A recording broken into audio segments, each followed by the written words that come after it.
Hi all, it's CJ here. How are you all doing? I'm smiling because I'm losing the plot. Some of you may say I lost the plot a long time ago and you'd be perfectly correct, but I do think I'm losing it again. It has been the strangest day of my life. Just so many weird things going on. I feel like I've woken up on another planet. My only excuse can be I have an infected finger. I had to go down to the surgery this morning, have it dressed, have it cleaned and dressed. I've got antibiotics because it's infected. I already said that, didn't I? And yes, it's extremely painful, and I'm left-handed, and I've got to keep it dry. Okay, so we're off to a great start already. So I wanted to talk about should and would, and this does tie in at the end with fibromyalgia. So if any of you are thinking, CJ, you've gone right off the subject here, you're not talking about fibromyalgia much. This does tie into fibromyalgia, I promise you, at the end. And it's not one of those conning you into watching to the end of the video. Guys, you know me well enough. If you want to click off right now, go ahead and do it. I am not into clickbaiting, which I can't stand clickbaiting.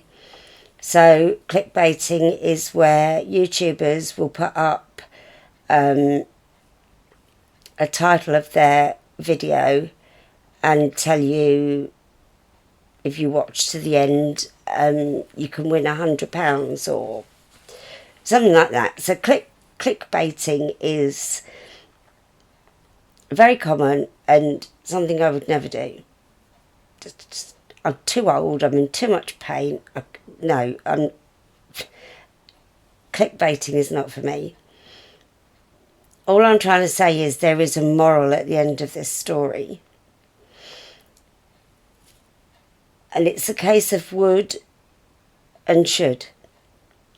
And my brain is a very strange place to be, as I think some of you may know by now.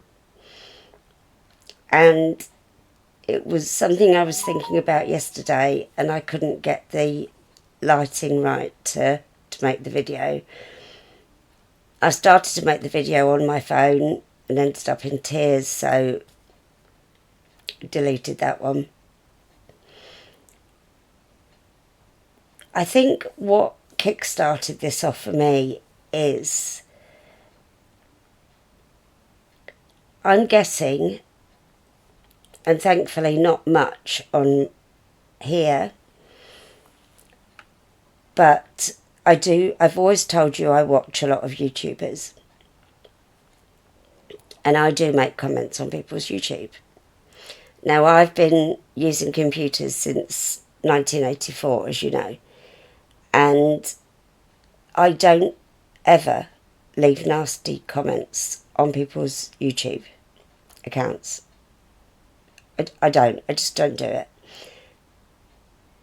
If I had ever done it in the past, I would tell you, but I don't.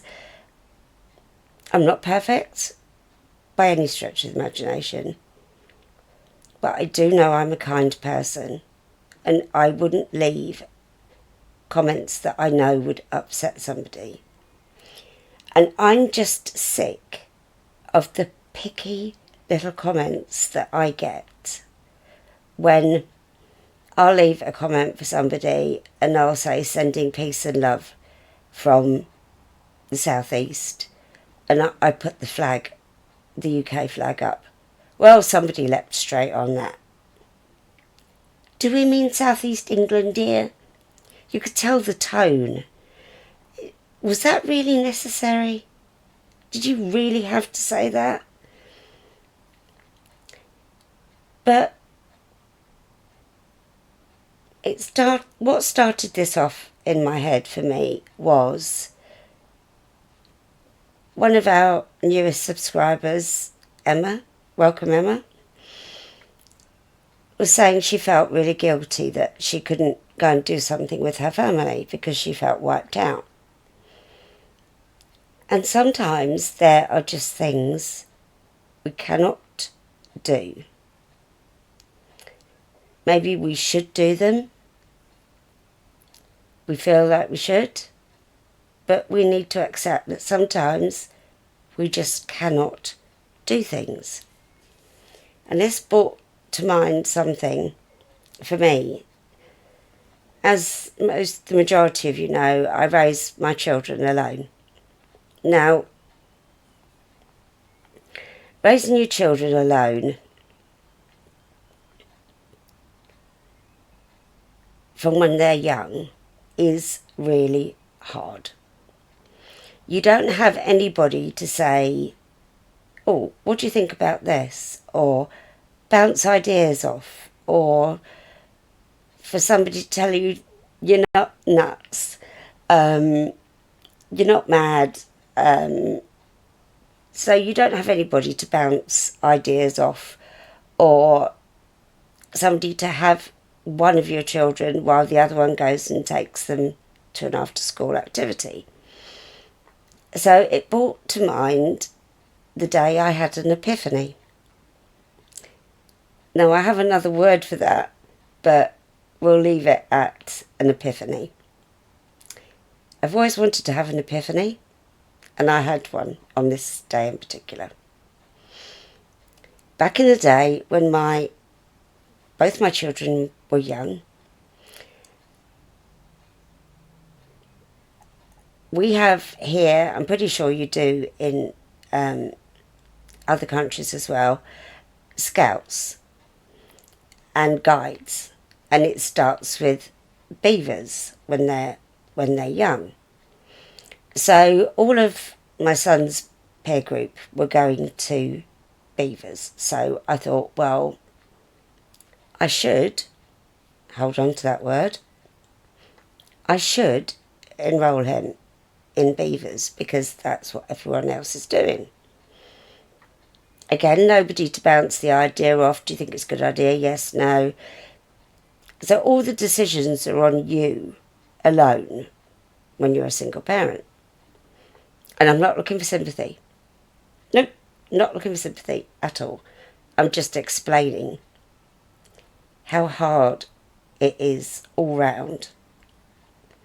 Well, I enrolled him in beavers. Bought the uniform. Hold on to that.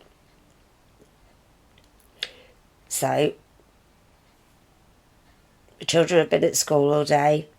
I'd been at work all day. We'd come home. I'd have to get my son into his beavers uniform. And then get in the car and then have to take my daughter with me because I'm on my own. And take him down to beavers. Well, he wasn't keen. And I thought, you'll have to excuse me, I feel a bit shaky. So just ignore the shakes. I'm sorry, I'm not feeling 100%. So I enroll him in beavers. And it's on a Wednesday night. Just the night you're absolutely knackered. You're halfway through the week, you've got another half to go. And I took him every week to beavers.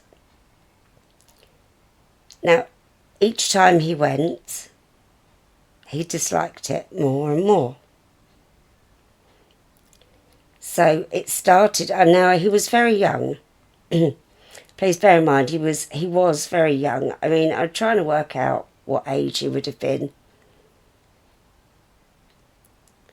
5 or 6 maybe. And he wasn't enjoying beavers and he didn't want to go. I'd paid for the flipping uniform.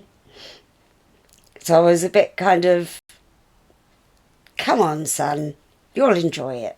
You know, it's the thing to do. And in my head I'm thinking,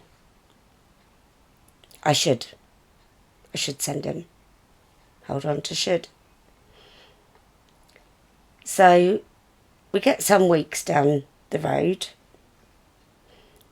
and he really does not want to go to Beavers. Now, I worked full time the whole time I was raising my children. Just as a side note here, I worked in a school and I used to call my students the kids and I used to call my children my children. So this is where I slip up on the children and kids bit because it's still in my head that... Anyway. So it comes to the point where my son is in tears. He doesn't want to go to Beavers. I'm knackered. Both my children are probably knackered. Tempers can get frayed. And this is when I had my epiphany. I sat myself down. I had a word with myself. And I'm being quite serious here. I sat myself down and I had a word with myself and I said to myself, what the F am I doing? My son's unhappy. When my children are unhappy, that makes me unhappy. He's not enjoying it.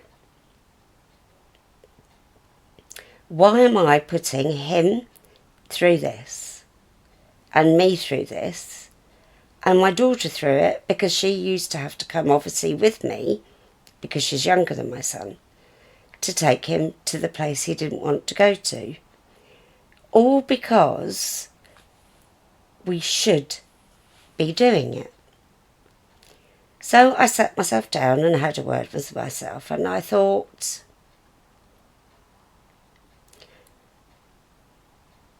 what the...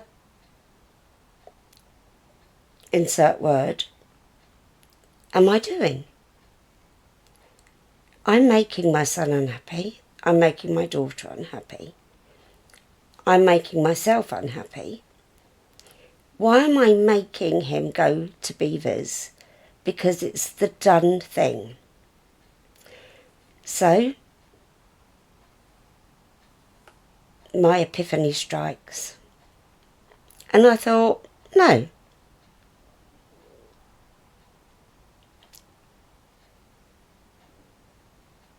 Duck it. Why am I doing this? So I said, son, take your uniform off that I've paid for. Take your uniform off. We're done. Beavers is done. We're not going anymore. So what all of this boils down to is the should, the would and the could. Should we do things because it's the done thing? Because we can do it, should we do it? Now, there was one thing I insisted my children did, which was swimming lessons. And if you've taken young children to swimming lessons, you will know the pain. The pain of getting young children, a daughter and a son, back from school, me back from work, of an evening, especially in the winter when it's dark, getting them undressed, into their swimwear, having the swimming lesson, coming home again. Now, I insisted on that, and it cost me a fortune. It was a very, very expensive thing for me to do. The reason? I didn't learn to swim until I was 26. And I learnt to swim, and then I swam a mile for charity. And I was really pleased and proud of myself for doing that. But I always, because my mother couldn't swim, we weren't ever allowed to go to a swimming pool growing up. Sorry, this is me growing up. And I didn't want that for my children. So I thought to myself, they have one thing a week, my children have one thing a week that they have to go to, and that is swimming lessons. There's no getting out of it, you're going to swimming lessons. I had to go through the tantrums, the tears, that I don't want to tonight, I don't feel well enough. No, you are going to swimming lessons. You have no idea how many times my children have thanked me for making them go to swimming lessons. I was a single parent, I couldn't afford it, it cost me a fortune. It was worth every single penny. I was then able to allow my children to go once they were older and they could swim and they could hold their own in the water. I made sure they did all the life-saving, they have to dive down at the deep end, get the brick and pick it up. They had to do all of that before I said, right, we can stop swimming lessons now. They probably hated me throughout that time, but that money was worth every single penny, because that has given me peace of mind that my children can hold their own in the water and could possibly, just touching wood there that doesn't ever happen, but that they could get somebody to safety, or they could get themselves out of trouble. Can't touch wood. This video's got very long, and I don't know if you get bored of me, so I'll try to wind it up here.